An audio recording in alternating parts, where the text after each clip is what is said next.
Hello. Welcome to another episode of the Bridge Building with Angela podcast. I am your host, Angela Johnson Ayers, and as usual, it is a pleasure to be here with you today. Thank you so much for joining me. On today's show, I wanted to talk to you all about how to spot anxiety in your children. You know, this past week or so, I say, has been extremely emotional. I know it has been definitely an eye-opener and very emotional with the passing of Kobe Bryant, his daughter, and the other people on that helicopter. It really just penetrated me. It really did. I think as a mother and as a wife, it really moved my heart to some real sadness when I thought of the children left behind because their parents were no longer there. I remember hearing an interview of one of the fathers whose wife perished in the helicopter crash. And he was describing how he had to tell his three young children. And I'm telling you guys, that thing tore me apart because my biggest fear and concern as a parent is that, God, please spare my life. Let me live long enough for my children to reach adulthood. You know, please don't take me while they're young. And he said that when he told his children that mommy, perished, not in those words, but they yelled and screamed and cried. And that thing I'm honest to God, it hit me as if it was my own children. It was very overwhelming. And so for a while now, I'll say for the past 6 months, I have really been studying up on anxiety, particularly anxiety in children. And I've been focusing more so on the ages between 3 and 17. And so I really find it vitally important for us to focus on our children on today's episode, because, we talk about so much lately about mental health with us as adults, which is awesome. And it's definitely the foundation for a healthy family is to have healthy parents. But we cannot forget that our children also live in this crazy world, right?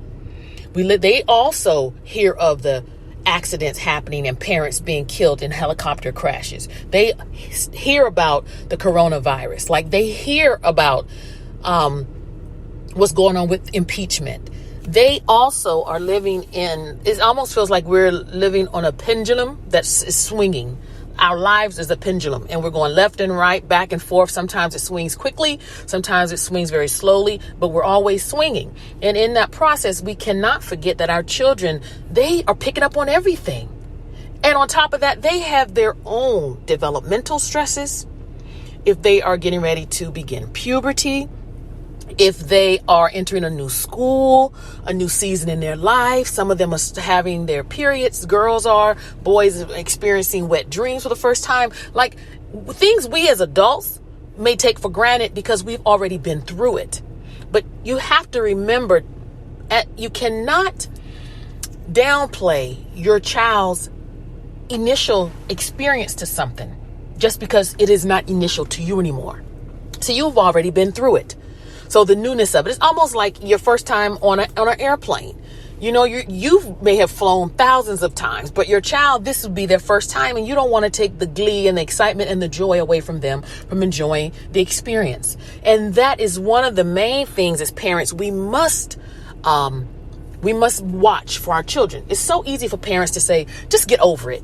You know what? Like, for example, my daughter, both of my girls, they started a new school this year because we moved and they couldn't go to the same school because we were out of district.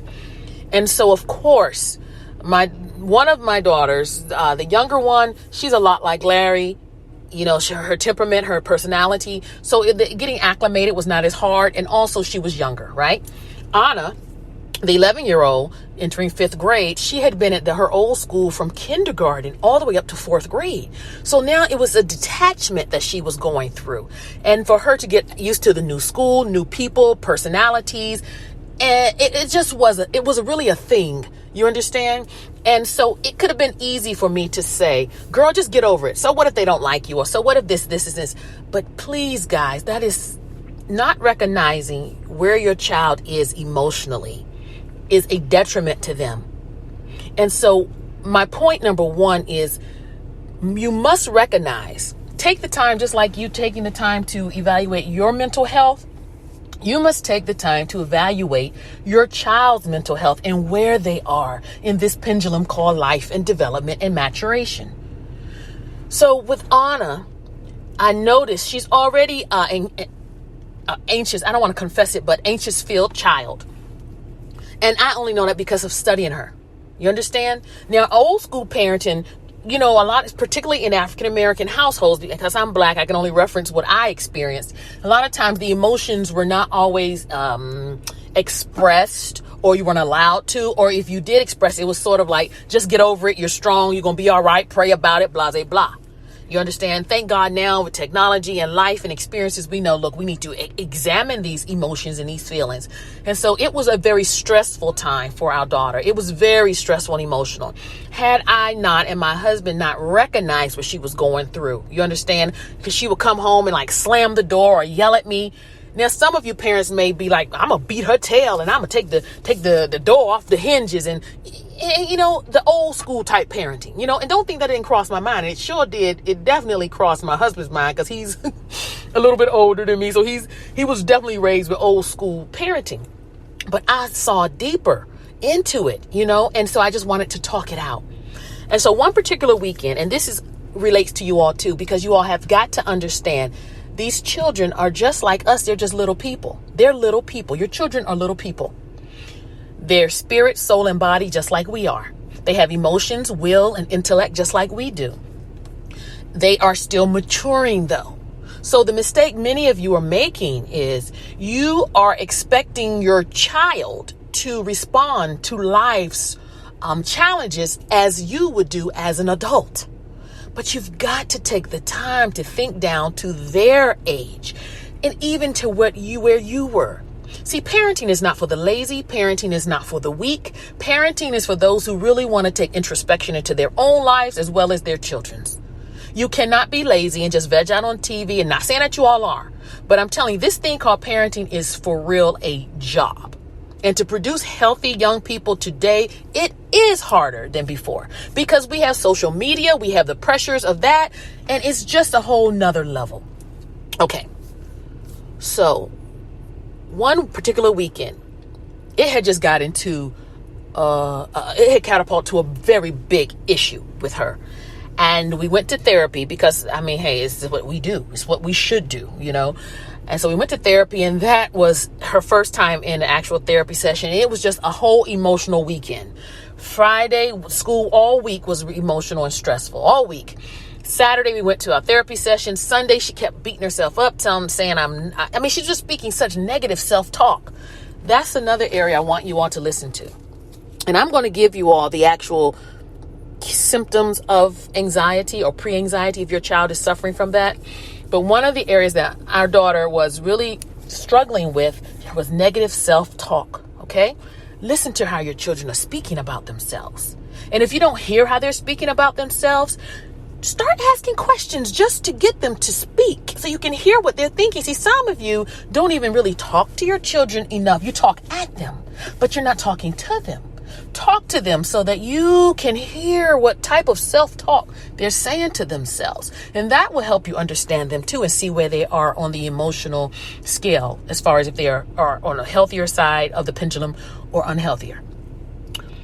So that Monday morning, Anna also, she was rushing around, left homework. She got to school and she was just stressed out. And I got a call after I dropped her off maybe an hour and a half later that she had gotten sick. She had vomited.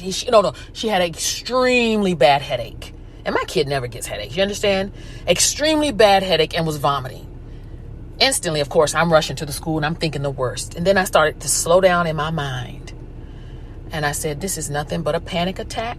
Because time she got to school, the teacher told them, and we have to do this standardized test. So it just became a snowball of emotion. She was having an anxiety attack. I picked her up from school along with her other sister. And we went I think I took them, I think we just went home, or either I took them to a park. I did something to get her mind off of everything. I told her, look, don't even think about homework. Don't even think about nothing. And just let her veg out. And what I did the next day, I kept them home from school. Now, I know some of y'all might be saying, wait a minute, you kept your kids home from school and they weren't sick. Let me tell you something that I have learned, and I suggest that you parents do the same. At the end of the day, I'm not saying school is not important, because it is. But ladies and gentlemen, your child's mental health is more important than school. And I saw that my child was stressed, and I kept her home from school. And me and her and Lillian, we had the best day. And then I told one of my friends, I said, let me tell you something. Keep your kid home one day. Just let them stay home from school. Especially if it's been a long, stressful week. I mean, think about it. Don't you on your job have mental health days? You take a mental health day. Why shouldn't your children take a mental health day? That is the third point that I really suggest you parents allow your children to have a mental health day from school. I'm not saying do it every week, but at least once a month. And again, it's up to your discretion, but I'm telling you, depending on the workload that your child has, depending on their emotional mindset and where they are, because some of you parents have your children in too many things. Monday through Saturday, they're in something. They're trying, everything's based on achieve, and they just need to be kids and relax and unwind and unplug and just enjoy life. And so that's what I did that one time.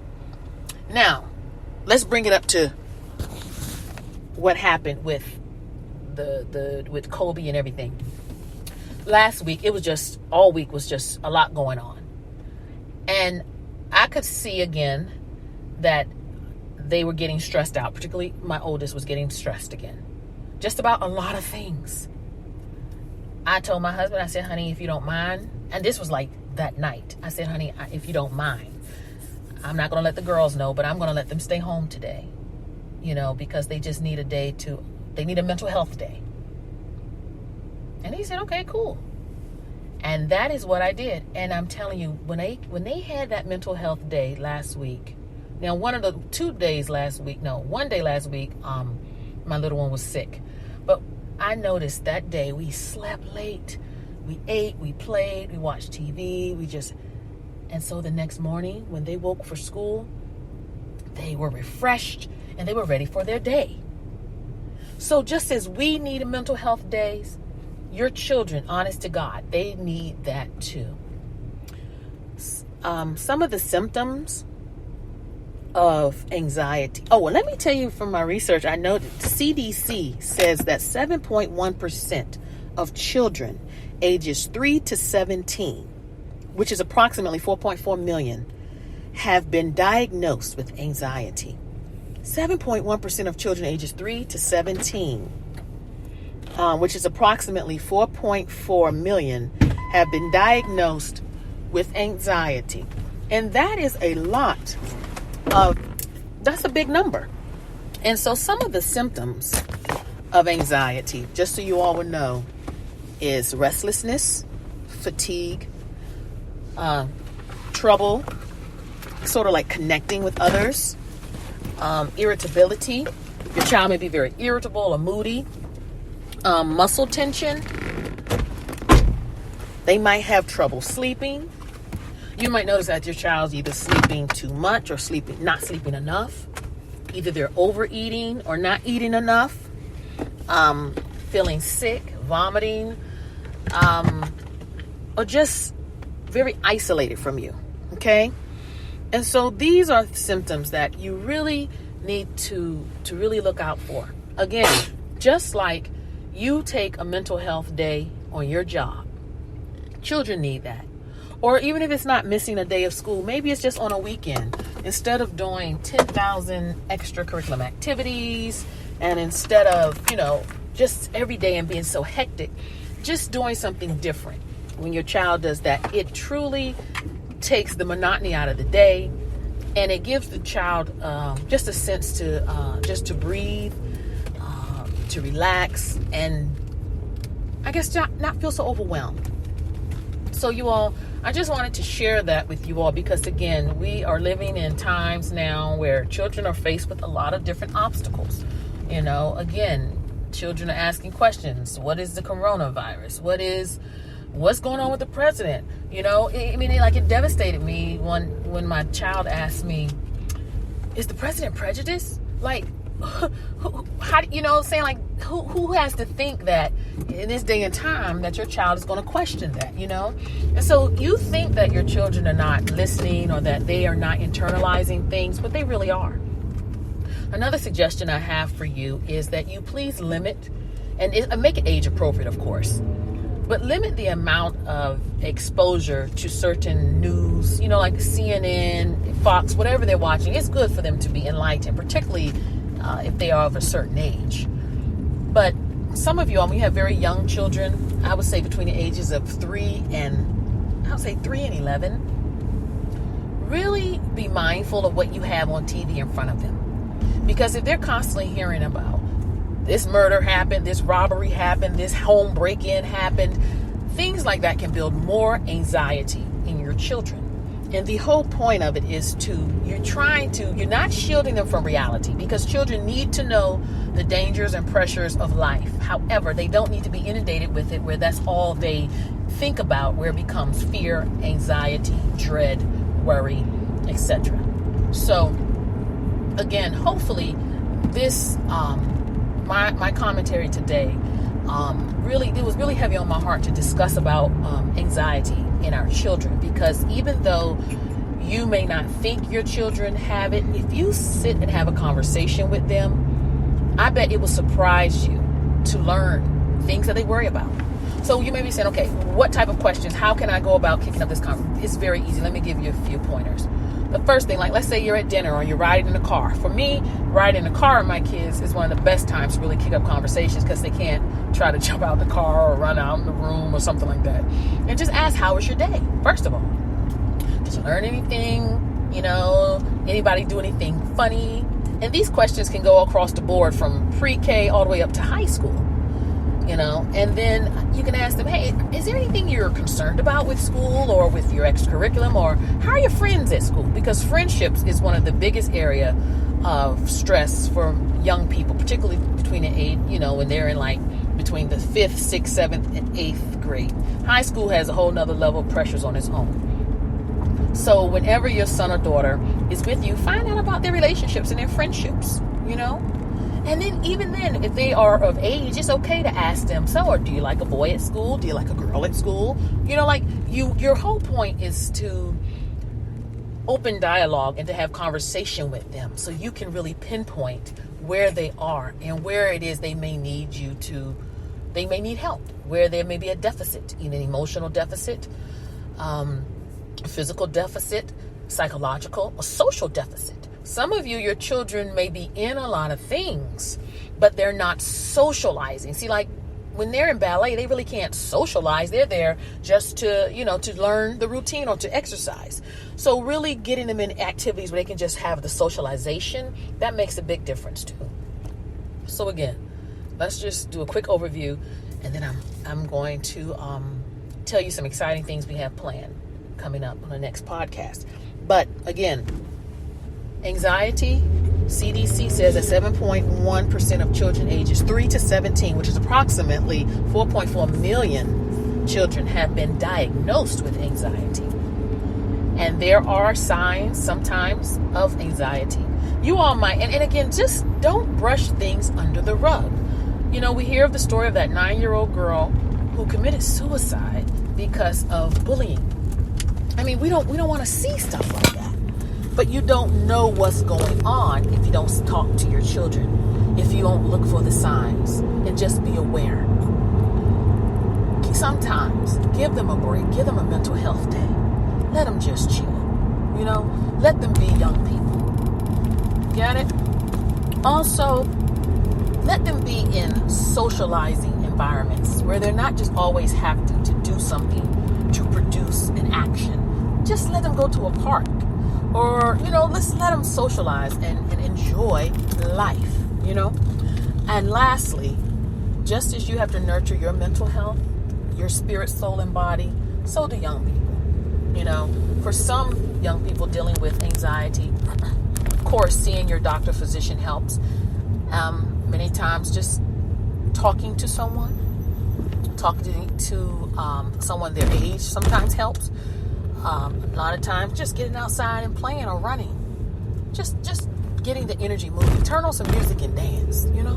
Go roller skating. Do something where that child does not have to focus on, I have to be perfect, or I have to get this grade, or I have to do that. So you all, I just want to thank you all again for joining me on my podcast. Also, I have a special guest coming up on our next podcast, and I think it's going to be very interesting and insightful. And thank you again for the emails. Continue to, you can follow me. I'm on Spreaker. I'm on Apple. You can find me, where else? Spotify. So just continue to subscribe to my YouTube channel.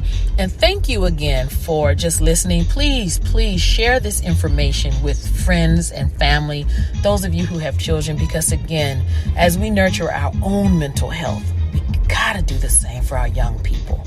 Let's don't talk at our children.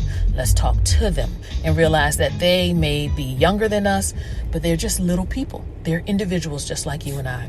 Talk to you soon. Bye-bye.